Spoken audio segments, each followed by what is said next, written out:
اکیلا پڑھے گا تو مجبوری میں چھوڑ دیا نا. ہم نے کہا ٹھیک، مجبوری میں اگر کسی کا رکوع چھوٹ جائے، مجبوری میں سجدہ چھوٹ جائے، ایک سجدہ لوگ کر چکے تھے تب ایک آدمی آیا تو مجبوری میں ایک سجدہ چھوٹ گیا تو اس کی نماز رکعت ہو جائے گی نا؟ تو نہیں ہوگی. ہم کہتے یہاں کیسے نہیں مجبوری کو مان لیا آپ نے؟ معلوم ہوا کہ رکوع سجدے کی طرح اگر قرآن کی تلاوت بھی مقتدی کے ذمے فرض ہوتی تو رکعت نہیں مانی جاتی معتبر. جب مجبوری بھی ہو تو رکن چھوٹ جانے سے معتبر نہیں ہوتا ہے. تو سورہ فاتحہ رکن صلاۃ نہیں ہے، سجدے رکوع کی طرح فرض نہیں ہے. یہی تو امام ابو حنیفہ رحمۃ اللہ علیہ بھی کہتے ہیں کہ سورہ فاتحہ فرض نہیں ہے، واجب ہے. تو ہم نے دیکھو اس کو بھی مانا، اس کو بھی مانا. دونوں حدیث پر سورہ فاتحہ پڑھنے کی اہمیت کو وجوب کے درجے میں تسلیم کر لیا، فرضیت کے درجے میں تسلیم نہیں کیا. اور پھر یہ کہ مقتدی پڑھتا نہیں ہے، یہ تو تم جھوٹ بولتے ہو. حنفی مقتدی بھی پڑھتا ہے.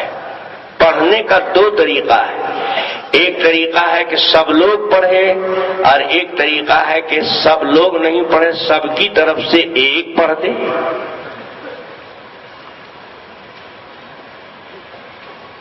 جو اپنے سے پڑھ رہا ہے یہ حقیقتاً تلاوت کر رہا ہے، دوسرا اس کی طرف سے پڑھ رہا ہے تو اس کی تلاوت حقیقتاً نہیں ہے، حکماً ہے.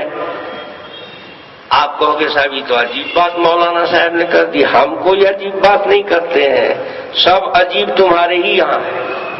یہ غیر مقلد لوگ جو 8 رکعت تراویح کی نماز پڑھتے ہیں، ان کی مسجدوں میں حافظ قرآن سناتا ہے 8 رکعت میں.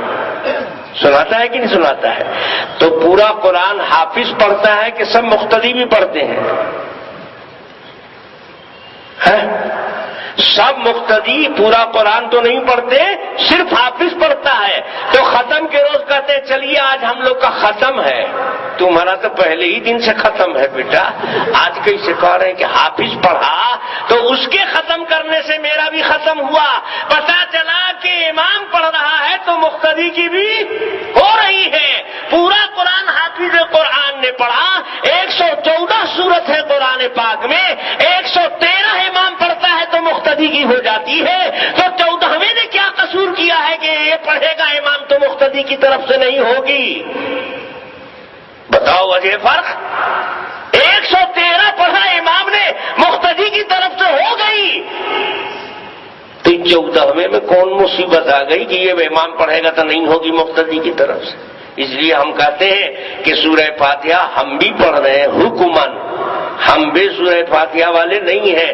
اس حدیث پر حکماً عمل کر لیا، اس حدیث پر حقیقت عمل کیا. حنفی وہی ہوتا ہے جو حدیث چھوڑتا نہیں ہے، زیادہ سے زیادہ حدیث پر عمل کرتا ہے، حدیثوں کو جمع کرتا ہے، یہ چھوڑتا نہیں ہے. اہل حدیث وہ ہوتا ہے زیادہ حدیث کو چھوڑ دیتا ہے، 10 میں 9 کو چھوڑ دیا، 1 کو پکڑ لیا، حلہ کر دیا. جو چالاک چور ہوتا ہے وہی چوری کر کے حلہ کر دیتا ہے، چور چور چور، تاکہ لوگ ہم کو نہ چور سمجھیں. آتا ہے سمجھ میں؟ ماشاءاللہ اب تو آپ کے سمجھ میں سب آنے لگا. اور سمجھا تو ایسا دیں گے کہ پھر کسی کے نکالے نہیں نکلے گا. یہ لوگ جو کہتے ہیں کہ سورہ فاتحہ کے بغیر نماز نہیں ہوتی ہے، یہ سب پڑھے لکھے نہیں لوگ ہیں، انٹرنیشنل بدماش ہیں، انٹرنیشنل بدماش ہیں. ان کے نزدیک نبی کی نماز بھی صحیح نہیں ہے. یہ صرف صحابی پر ہاتھ صاف نہیں کرتے ہیں. میں نے آپ کو بتایا تھا کہ یہ فاروق اعظم عثمان غنی ہی پر نہیں، یہ تو اللہ کے نبی پر ہاتھ صاف کیے ہوئے ہیں. یہ کہتے ہیں بلا سورہ فاتحہ کے نماز نہیں ہوتی. ہم کہتے ہیں بیٹے نبی نے سورہ فاتحہ نہیں پڑھی ہے، بتاؤ ان کی نماز ہوئی کہ نہیں ہوئی؟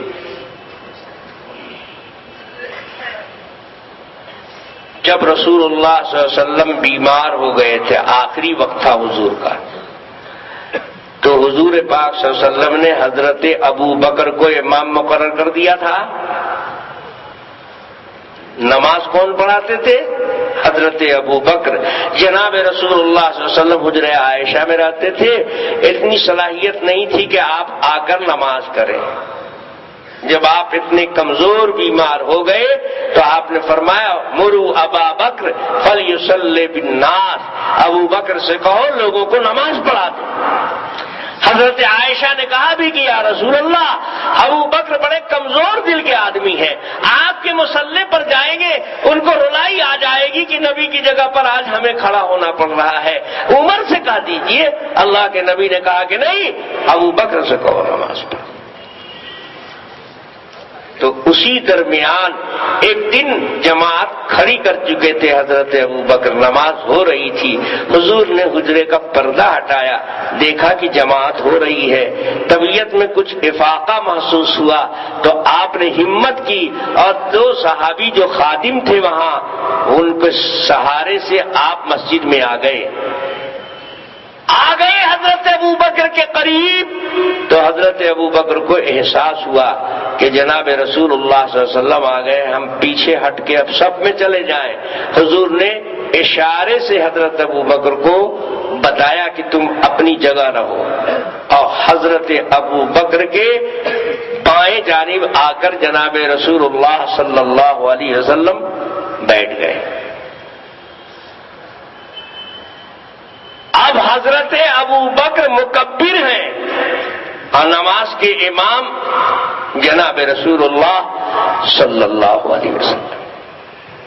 جس وقت اللہ کے نبی آئے تھے حضرت ابو بکر قیام کی حالت میں تھے، نماز ابھی شروع ہوئی تھی، اب اللہ کے نبی آ گئے، اب آگے حصے میں نماز کے امام کون بنے؟ جناب رسول اللہ صلی اللہ علیہ وسلم امام بن گئے۔ میرے بھائیوں، قیام کی حالت میں کیا پڑھا جاتا ہے؟ تحیات پڑھتے ہیں نا، تب درود پاک، الحمد شریف پہلے پڑھتے ہیں۔ حضرت ابو بکر الحمد شریف پڑھ چکے تھے، اللہ کے نبی آ گئے، اب آگے حضور امام، تو حضور نے آگے سورت پڑھا، الحمد شریف نہیں پڑھا۔ الحمد شریف تک تو ابو بکر پڑھ چکے تھے۔ قرأ رسول اللہ صلی اللہ علیہ وسلم من حیث بلغ ابو بکر، ابو بکر جہاں تک قرآن پڑھ چکے تھے اس کے بعد اللہ کے نبی نے قرآن پڑھنا شروع کیا۔ مسند احمد بن حنبل میں صراحت ہے، میں نے سورت سے اللہ کے نبی نے تلاوت شروع کیا، الحمد ابو بکر نے پڑھی تھی۔ اللہ کے نبی کے اس رکعت میں نبی نے الحمد شریف نہیں پڑھا۔ بتاؤ نبی کی یہ رکعت معتبر ہوئی، نماز ہوئی کہ نہیں ہوئی؟ غیر مقلد و دم ہے تو کہہ دو کہ نبی کی نماز نہیں ہوئی کیونکہ سورہ فاتحہ نہیں پڑھا۔ اور تم سے کیا بعید ہے؟ تم کہہ بھی دے سکتے ہو کیونکہ تم تو بڑوں پر ہاتھ صاف کر چکے ہو، عادت بگڑی ہوئی ہے۔ سیدنا امام اعظم ابو حنیفہ رحمۃ اللہ علیہ کا اجتہاد دیکھو، کمال علم دیکھو، کتنی دور بینی سے مسلک بنایا۔ یہ نبی کی زندگی کی آخری نماز ہے، اس کے بعد جماعت سے حضور نے نماز نہیں پڑھی ہے۔ نبی کی جماعت کی آخری نماز میں سورہ فاتحہ نہیں ہے اور نماز صحیح ہو گئی، نبی نے نماز دہرایا نہیں، تو